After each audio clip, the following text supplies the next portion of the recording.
Stan Rout, Brandon Stokley, Dan Hellie here with you, talking about the team that had the best draft. So many different directions that you could go here, but there has to be a team that sticks out. What do you think, Brandon? I like the Jaguars. I think with their first-round pick, they got the best secondary guy available in Jalen Ramsey. And also in the second round, they were able to get a top 10 talent, Miles Jack. And then 3 through 7, they did a great job. Historically deep draft class as far as the defensive lineman goes. And they got 4 defensive linemen that I think when you look back on this draft, it won't be the first and the second-round picks that make this draft class stand out. It's going to be those defensive linemen that they took. All right, what do you think? Surprise team of 2016, Brandon? I'm going to stick with the Jaguars. I like Blake Bortles. I like the weapons, the young weapons that they have to go. Julius Thomas, Allen Robinson, Allen Hurns, to go with who I think is the best power back who they picked up in free agency, Chris Ivory. And defensively, you look at them, they were weak there last year. They got Malik Jackson. They got Dante Fowler Jr., their first-round pick from the year before. He's coming back, paired with Prince Akamora. I just think they're ready to take that next step. Not quite a playoff team, but ready to take the next step and have a better season. Championship game. Hi, everybody. I'm Mark Champion, Brandon Stokley. And, Brandon, you have a lot of experience with Peyton Manning. Well, I have. I played with him for 5 years, and there's nobody better suited for this moment, for this big stage than Peyton Manning. He's prepared his whole life for this, Mark, and I can't wait to see him go out there today and perform. Well, I think everybody is anxious to see what kind of Peyton Manning we're going to see. He's had some injury issues. He didn't play that much in the regular season. What can we expect? I think you're going to see a Peyton Manning that learned a lot from his time off, a guy that knows that he doesn't have to put up the points that he did in Indianapolis, a guy that understands it's okay to punt the ball, it's okay to take a sack, just not to turn the football over. Well, Tom Brady doesn't want to do that either, but he's going to get a lot of pressure from the best defense in the National Football League. Nobody gets after the quarterback better than the Denver Broncos front. And then on the back end, they got what I believe is the best secondary in football with Chris Harris and Aqib Talib, with T.J. Ward and Stewart on the back end. I don't think there's a better secondary that Tom Brady is going to have to go up against this year.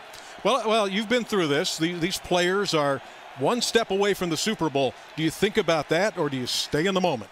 You can't help but not to think about that. If you win this game, you get to go to the Super Bowl, and there is no bigger stage than that. So it's definitely going through their minds right now. They understand that, hey, we got to take one step at a time. We got to win this game, but they definitely realize the Super Bowl is the next step. Check down. And Anderson gets out to the 25. Not much open down the field. Good job by Peyton just to find his check down route, throw the swing pass and get a couple yards. Keep the third down manageable. Probably checking down a lot more right now than he did when you played with him. Yeah, he definitely is. You know, and he's learned a lot over the course of this year. He doesn't have to win the game with his arm. Closing seconds of this first quarter. A little bit of time. Going up top. Sanders, what a catch! Down to the Patriot 40. That's going up and helping your quarterback. That's what you need. You got to go up there and high point the ball. Manuel Sanders, 5'11", looking like Randy Moss. Unbelievable. Third down, you need big-time players to make big-time plays, and no better time to do it than on third down, just going up there and out-fighting. On second down, Brady firing, and Miller with the interception. Back in coverage, Miller picks it off, and the Broncos have it in the red zone. Great job by Von Miller. Dropping back in coverage, reading Tom Brady's eyes, and then finishing the play with a nice pick. For a big guy, great hands by Von Miller right there. Hold on to the football. Stumbled a little bit. I'm sure he'd like to get in the end zone, but an interception, the Broncos will definitely take that right here.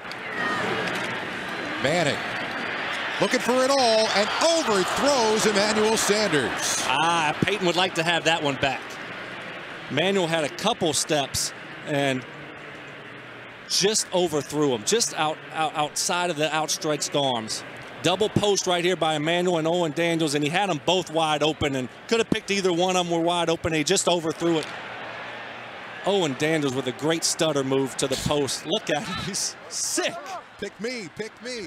Thanks, Chip. In 2016, the NFL has implemented a new rule change. The chop block is no longer legal. I can hear it now. All NFL defenders are rejoicing. The NFL finally showing them a little bit of love. Today we're joined by former NFL wide receiver Freddie Scott. Now, Freddie, with this new rule and offenses like Denver and Seattle using the chop block as part of their regular offense, how is this going to affect them in 2016? it could be a with the new tremendous emphasis on this rule and the rule change. Do you think there's going to be a lot more flags being thrown, slowing down the game even more in 2016? I don't think there will be a greater emphasis. Those run plays work. Well, there you go. You have it from the best. Freddie Scott, not expecting a big difference in 2016. Back to you, Chip.